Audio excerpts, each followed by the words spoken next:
Gaur Foru Gobernu Kontseiluak besteak beste honako gai hauek onartu ditu.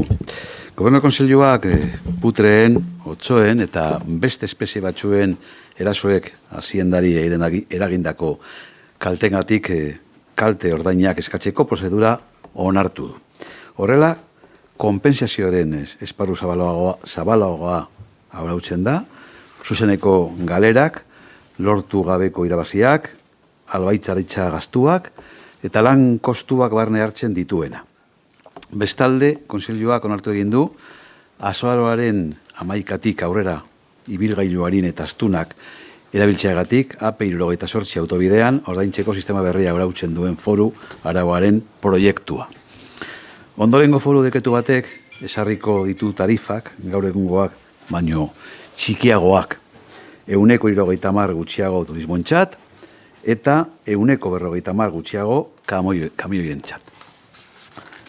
Aldi berean, Kontseiluak lurraldeko eskualdetan turismoa sustatzeko proiektuen garapena bultzatzeko laguntza lerro baten ebazpena onartu du. Guztira, 313.000 eurokoa.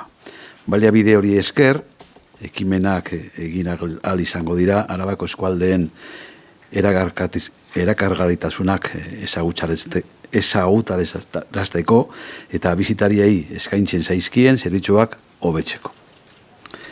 Halaber, Gobernu Kontseiluak garapenerako lankidetzako urteko ekintza puntualak finantzatzeko laguntzen deialdia ebatzi du. 173.000 euroko zenbatekoarekin. Irabazi asmori gabeko 11 erakunderi. Beste arlo batean, Gobernu Kontseiluak Aiaraldeko, Añanako eta Arabako mendaldeko kuadrilekin lankidetza hitzarmenak sinatzea onartu du. Emakumeen, gizonen eta bitarrak ez diren personen berdintasuna lortzeko programak eta jarduerak garatzeko. Eta azkenik, Gobernu Kontseiluak Gasteizko udalerriko ondasun higiezinen gaineko zergari lotutako hiri lurzoruaren mugaketa berria onartu du.